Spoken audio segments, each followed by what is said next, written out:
साथ संगत जी, प्यार से कहना धन निरंकार जी। आशा करती हूँ आप सभी बहुत अच्छे होंगे। आप सभी का बहुत बहुत स्वागत है। एक नई साखी के साथ फिर से हाजिर हूँ मैं। साथ संगत जी, हम ईश्वर से, इस निरंकार दातार से, सतगुरु से यही मांगते हैं कि हमें सेवा, सिमरन और सत्संग बख्शना और कभी भी हमारी कोई कठोर परीक्षा मत लेना। चलिए साखी सुनते हैं। साथ संगत जी, महाभारत युद्ध की समाप्ति के बाद अर्जुन को वहम हो गया कि वो श्री कृष्ण के सर्वश्रेष्ठ भक्त हैं। अर्जुन ने सोचा कि श्री कृष्ण ने मेरा रथ चलाया, वो मेरे साथ रहे, इसीलिए मैं उनका सर्वश्रेष्ठ भक्त हूँ।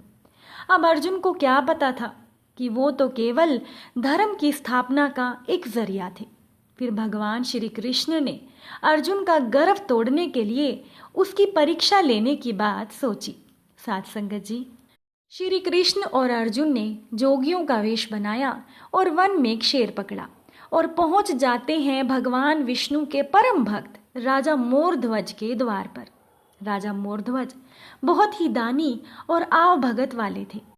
अपने दर पर आए किसी को भी वो खाली हाथ और बिना भोजन के जाने नहीं देते थे। साथ संगत जी, दो साधु जो कि श्री कृष्ण और अर्जुन जी थे, दो साधु एक शेर के साथ राजा मोरध्वज के द्वार पर आए थे।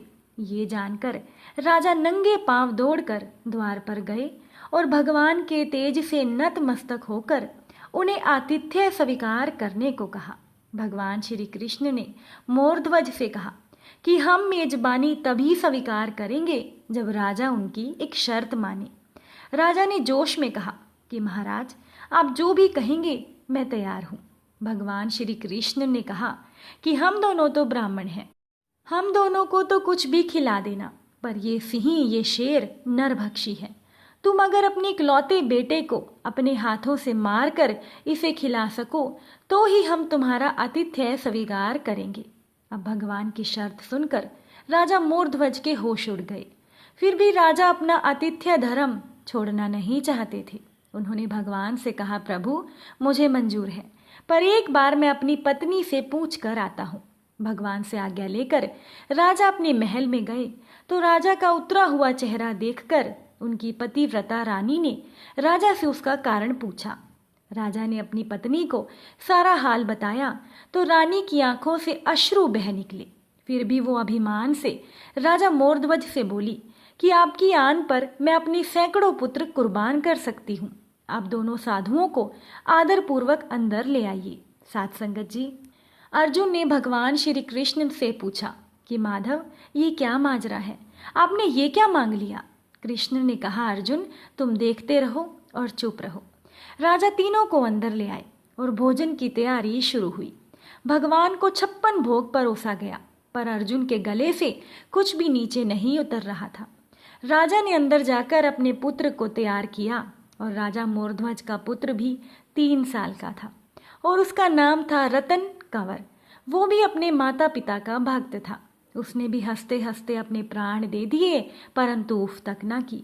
राजा रानी ने अपने हाथों में आरी लेकर अपने पुत्र के 2 टुकड़े किए और शेर को परोस दिया। भगवान ने भोजन ग्रहण किया, परंतु जब रानी ने अपने पुत्र का आधा शरीर देखा तो रानी आंसू नहीं रोक पाई और भगवान श्री कृष्ण इस बात पर गुस्सा हो गए कि लड़के का एक फाड़ कैसे बच गया। भगवान रुष्ट होकर जाने लगे तो राजा रानी उन्हें रोकने के लिए मिन्नतें करने लगे। साथ संगत जी, अर्जुन को एहसास हो गया था कि भगवान ने मेरे घमंड को तोड़ने के लिए ये सब कुछ किया है। अर्जुन ने खुद भगवान के पैरों में गिरकर विनती की और कहने लगे कि हे प्रभु, आपने मेरे झूठे मान को तोड़ दिया है। राजा रानी के बेटे को उनके ही हाथों आपने मरवा दिया और अब रूठ कर जा रहे हो। ये ठीक नहीं है प्रभु, मुझे माफ करो और अपने भक्त का कल्याण करो। साथ संगत जी, श्री कृष्ण ने अर्जुन का घमंड टूटा हुआ जानकर राजा मोरध्वज की पत्नी से कहा कि वो अपने पुत्र को आवाज दे। अब रानी ने सोचा कि पुत्र तो मर चुका है, अब आवाज देने का क्या मतलब, पर साधुओं की आज्ञा मानकर रानी ने अपने पुत्र रतन कंवर को आवाज लगाई। साथ संगत जी, कुछ ही पलों में चमत्कार हो गया। मृत रतन कंवर, जिसका शरीर शेर ने खा लिया था, वो हंसते हुए आकर अपनी माता से लिपट गया और भगवान श्री कृष्ण ने मोरध्वज और उनकी पत्नी को अपने विराट स्वरूप के दर्शन करवाए और उनके पूरे दरबार में कृष्ण की जय जयकार गूंजने लगी। साथ संगत जी, भगवान के दर्शन पाकर और अपनी भक्ति सार्थक जानकर राजा मोरध्वज की आंखें भर आई और वो बुरी तरह से रोने लगी। भगवान ने जब राजा मोरध्वज को वरदान मांगने को कहा तो राजा मोरध्वज और रानी ने कहा कि हे प्रभु, हमें एक ही वर दो कि अपने भक्त की ऐसी कठोर परीक्षा कभी मत लेना जैसे आपने हमारी परीक्षा ली है। साथ संगत जी, भगवान ने उन्हें आशीर्वाद दिया। हम भी सतगुरु से हर पल यही अरदास करते हैं कि हमें सेवा सिमरन सत्संग बख्शना और कभी भी हमारी कठोर परीक्षा मत लेना। साथ संगत जी, उम्मीद करती हूँ साखी अच्छी लगी होगी। अगर अच्छी लगी हो तो वीडियो को लाइक कीजिएगा और अपने विचार कमेंट में बताइएगा। साथ संगत जी, प्यार से कहना, धन निरंकार जी।